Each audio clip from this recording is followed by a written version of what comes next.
Assalamu alaikum mes belles rebelles, j'espère que vous allez bien. Vidéo très rapide par rapport aux 10 jours de Zulhijjah. On est déjà le 8e jour, voilà. Demain le 29 juillet, ça va être le 9e jour, ça va être Yawmul Arafah.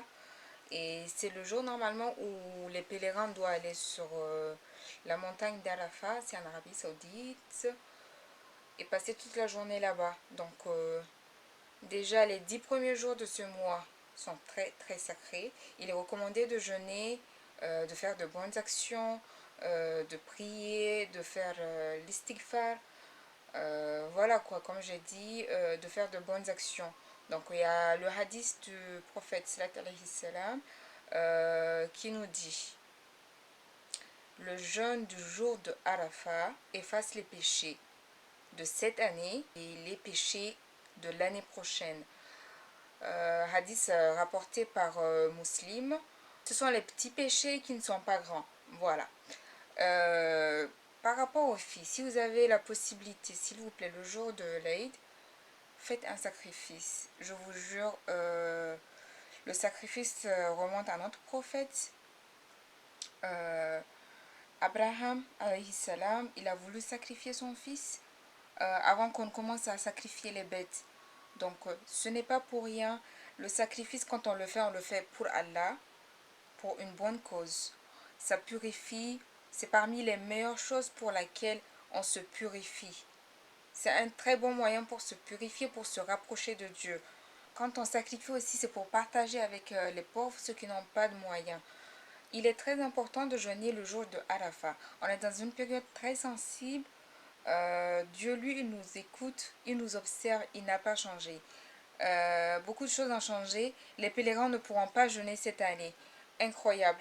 Depuis que je suis née, je n'ai jamais assisté à une scène pareille. C'est la première fois, je ne suis pas la seule. Sa porte à lui est toujours ouverte.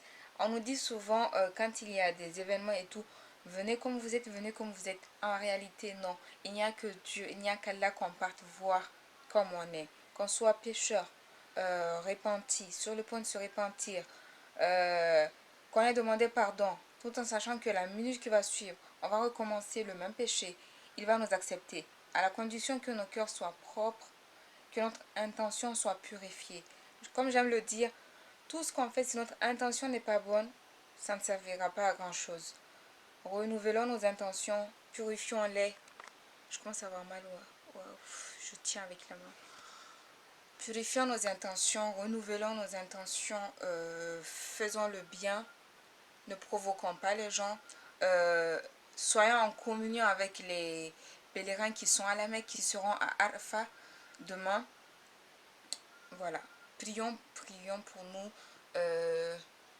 prions pour les pays qui vont mal, pour que nous soyons définitivement débarrassés du coronavirus, que la vie reprenne enfin son cours normal, que Dieu donne le mariage à ceux qui recherchent la paix dans leur foyer, la santé, le repos éternel à ceux qui nous ont dévancés, que Dieu nous accorde une bonne fin, que Dieu nous rapproche de lui, que Dieu donne le fruit du ventre à celles qui le recherchent, que Dieu vous préserve, je vous aime beaucoup, que Dieu vous préserve, que Dieu vous facilite tout. Je vous fais de gros bisous et à très vite.